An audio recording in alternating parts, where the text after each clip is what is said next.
লোকে লোকাৰণ্য হৈ পৰিল বৰভাগৰ ঐতিহাসিক ঠেঠা গোসাঁই থান।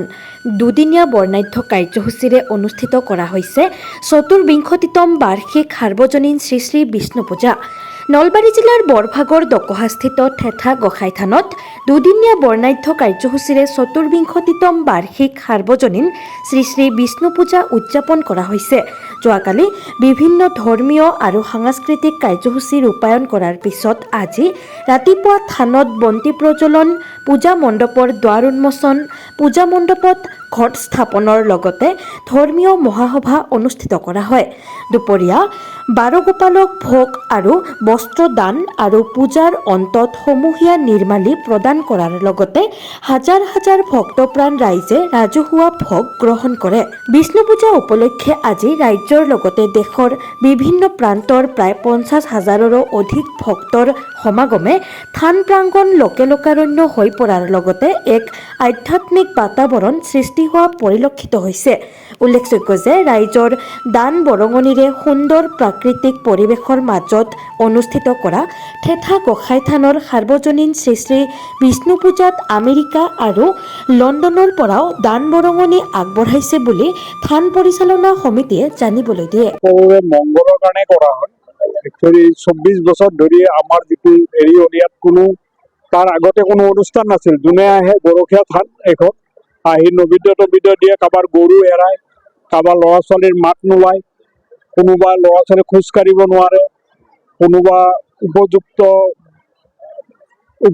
বয়স হোৱা ছোৱালীৰ কাৰোবাৰ বিয়া বাৰু হোৱা নাই, নিখন বা বিয়া বাৰু হোৱা নাই, তেওঁলোকে এটা মানস কৰে আৰু তেওঁলোকৰ আৰু কাৰোবাৰ নিখন টান যদি থাকে তেওঁ আমাৰ ঠেঠা গোসাঁই থানত যদি প্ৰাৰ্থনা কৰা হয় তেতিয়াহ'লে তেওঁ মানে সন্তান পাব। ৫ ফল দি পেলাই তেওঁ প্ৰাৰ্থনা কৰিলে মানে হয় আৰু বহুত প্ৰমাণো পোৱা গৈছে ইয়াত। সেই প্ৰমাণৰ হেৰিতে আজি অসংখ্য অসমৰ বুলি নহয় মানে ভাৰতবৰ্ষৰ বিভিন্ন ঠাইৰ পৰা, আনকি আমাৰ কিছুমান আমেৰিকাৰ পৰাও কিছুমান ভক্ত, লণ্ডনৰ পৰা কিছুমান ভক্তই আমাক ইয়াতে ভোগৰ কাৰণে আপোনাৰ অৰিহণা পঠিয়াইছে, আগবঢ়াইছে।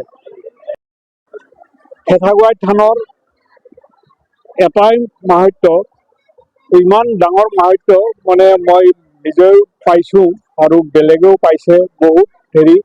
তাৰমানে আমাৰ যিটো এটা শ্লোক আছে, সেই শ্লোকটো কৰা যে মুকং কৰতি বাচলং বংগুম লংঘতে যৎকিপালন মহং বন্দে পৰমানন্দ মাধৱ মাধৱ। যে খোজকাঢ়িব মানে মুখেৰে কথা ক'ব নোৱাৰা মানুহ, অৰ্থাৎ বোবা মানুহে কথা ক'ব পাৰে তেওঁৰ কৃপা হ'লে, গোপালৰ কৃপা হ'লে। পংগু মানুহে পাহাৰ বগাব পাৰে। এই কথাটো গোপাল গোসাঁই থানত, এই ঠেঠা গোসাঁই থানত প্ৰতিফলিত হৈছে।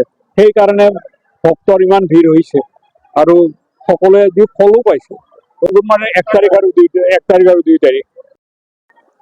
বিশ্বাসে মিলয় হৰি, এই যে আজি ইয়াত হাজাৰ হাজাৰ মানুহ সমবেত হৈছে, তেওঁলোকে নিশ্চয় এটা বিশ্বাস পাইছে আৰু ইয়ালৈ আহি এটা মনৰ সন্তুষ্টি, কি পাইছে কি পোৱা নাই সেইটো মই নকওঁ, কিন্তু মানুহৰ মুখমণ্ডলে প্ৰকাশ কৰে যে তেখেত ইয়াত আহি প্ৰশান্ত হৈছে, শান্তি পাইছে আৰু সেই শান্তি লৈ যোৱাটোৱে আমি প্ৰতিফলিত হৈছোঁ। সেইটোৱে আমাৰ থানৰ উদ্দেশ্য, যাতে তেওঁলোকে শান্তি মনে গৈছে। আৰু এই চেগতে মই এই থানৰ সৃষ্টিকৰ্তা ভেদা ডেকা আৰংগম গাঁও নিবাসী বৰগ অৰখীয়া প্ৰথম, তেখেতে এই স্থানখন স্থাপন কৰিছিল। এই যিটো খালী আকৃতিৰ শিল আছে সেইটো বৰণিয়াত খেল দিছিল, দি পুনৰ ইয়ালৈ উঠি আহে। গতিকে সেইবিলাক মাহাত্য আমি শুনিছোঁ, আমাৰ পিতা আটাহঁতে কৈছে। সেই ভেদা ডেকা তেখেতক এই চেগতে মই স্বৰ্গত যদি আছে শান্তিৰে বাস কৰি থাকক আৰু তেখেতৰ আশীৰ্বাদ আমাৰ স্থানৰ ওপৰত আছে।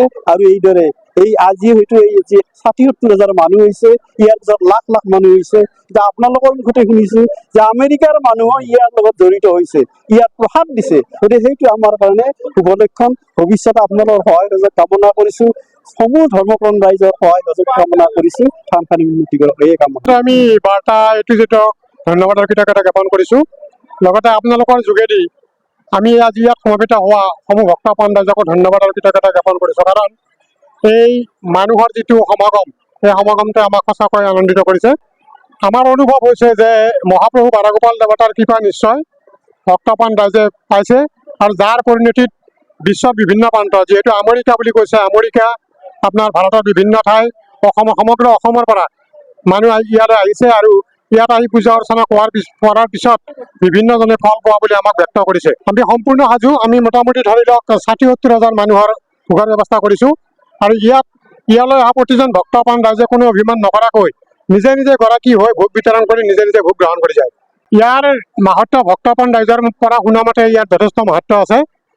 যদি কোনোবা শিশুৰ মাত দেৰিকৈ ওলায়, অৰ্থাৎ মাত নোলায়, তেনেকুৱা শিশুক যদি ইয়াত আহি ধূপ দিব নৈবেদ্য আৰু আখৈ দিয়া হয় আৰু সেই আখৈ যদি আমাৰ সেই বিগ্ৰহৰ পৰা আনি সেই শিশুটোৰ মুখত দিয়া হয়, সেই শিশুটোৰ মাত ওলায় বুলি বিভিন্নজনে আমাক কৈছে।